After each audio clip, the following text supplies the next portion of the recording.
Well, guys, Junior's hard at work. Nothing. Just keep working. Mr. Miyagi, wax on, wax off. Come on, we just watched the movie. You got this. There you go. Wax on. Now do wax off. A little bit. But there's so much tree sap on this thing that we got to use a scrub brush to get it all off. But we're just trying to get it clean enough to start working on it.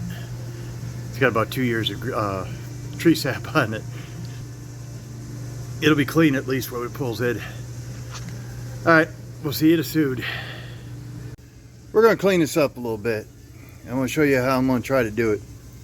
You can go out and get gunk engine remover. It's about $5-6 a can. Take 2-3 cans, spray it down, get it done.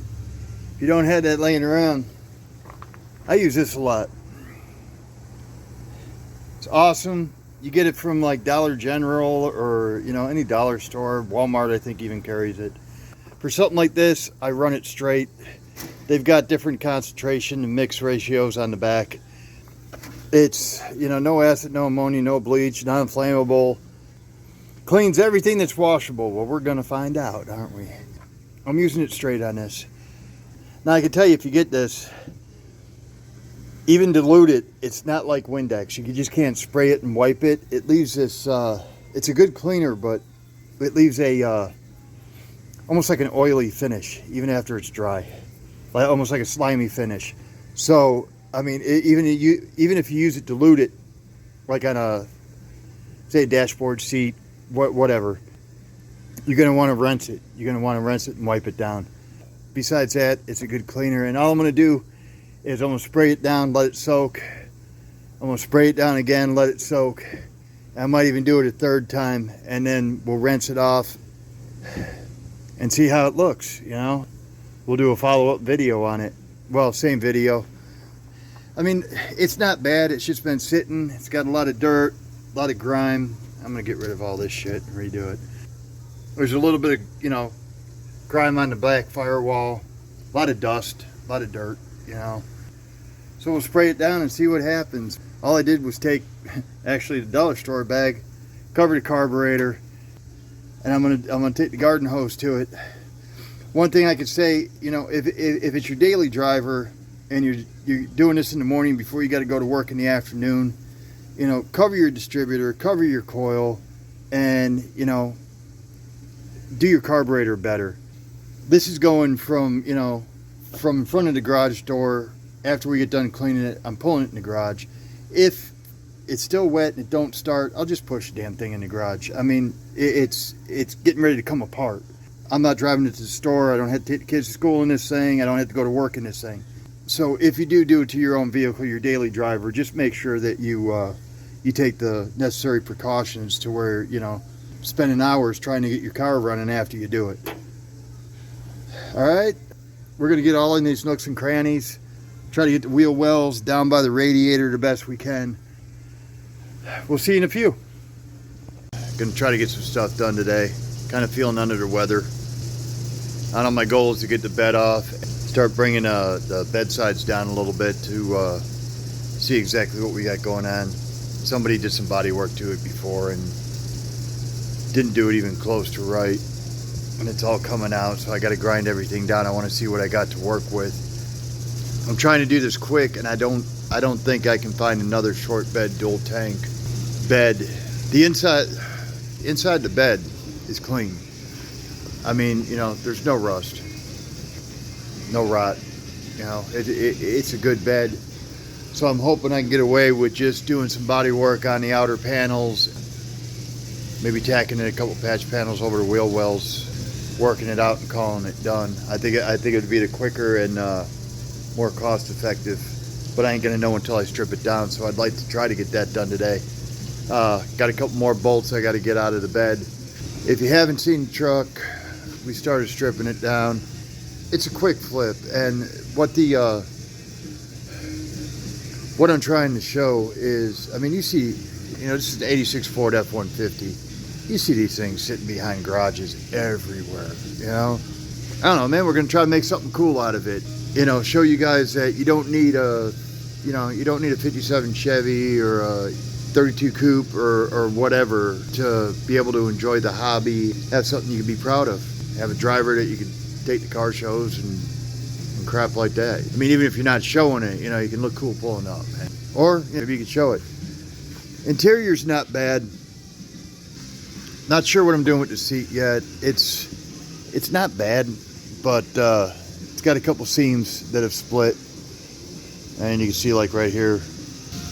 I've got an old Mexican blanket that matches this, and I'm going to see if I can just make a cover for it or reupholster it with that. Haven't really decided yet. I've got a newer model 95-ish bench seat that's brand new reupholstered, except it's black and it's got pink piping on it, but it's got all brand new foam and stuff like that, so I might swap it out. I might use that and recover that. I don't know yet. Door panels are in good shape. Dash, it's got the crap up by the speaker.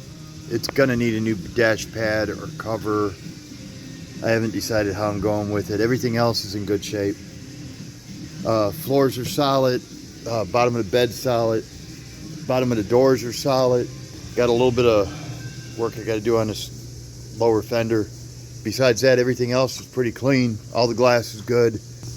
Engine, we're gonna go through this, go through the wiring mess. I want to try to clean this up. I'm not 100% sure whether we're keeping the air or not, or whether we're going to delete it. I'd like to keep it. You know, I got to keep it and see if I can make it look cool. We're going to detail out the engine compartment, paint all that up, paint the motor. I'm probably going with, it's got stock exhaust, and it's got like 2-inch exhaust on this thing. I mean, it's ridiculous. Sounds like an angry lawnmower. It really does. It runs good, but it sounds like an angry, I can't stand the way it sounds. It's got like, man, 2.25, maybe 2.5-inch exhaust at the most, with glass packs, you know, with cherry bombs, and it literally, it sounds like an angry lawnmower. So we're going to take care of that. We've got a problem with the tanks in the back. I'm running it off a drop can right now. That's going up. It's sitting on the other side of the hood. The fuel pump's bad. Nothing major. Nothing major. I mean, you know, I've been using that can to fold in and out of the garage and lot drive it in front of the shop. Fires right up. Needs a tune-up. Needs to be tweaked. You know, carburetor needs to be tweaked. I think the timing's off a little bit, but you know, nothing major, man. It is 4-speed. Clutch, I don't know if I can zoom in and you can see this in between all this mess. I'm gonna try. They wrapped it in tin foil. I don't know why.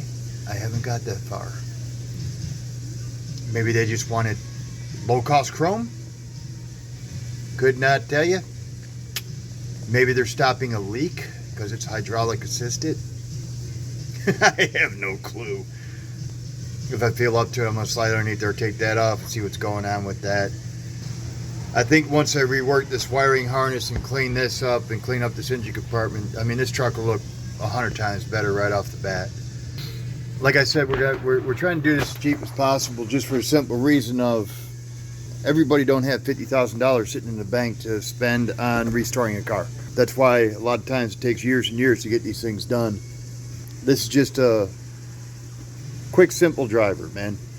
We're going to use a black Rust-Oleum on the engine compartment and the frame, and probably the underside of the bed, maybe even the inside of the bed. And then we're doing a two-tone satin on the exterior. It's starting to cool down. I actually think I could spray in here. It's been so humid you couldn't do anything. I do not have a paint booth, but we're going to detail all this out. I'm not sure if we're keeping the chrome bumpers or if we're going to paint them. Haven't got that far. We're getting rid of the rims. The rims are cool. They're 20-inch Harley Davidson edition rims. I wish I had something else to put them on. I don't. I'm selling them. I don't like them on this truck.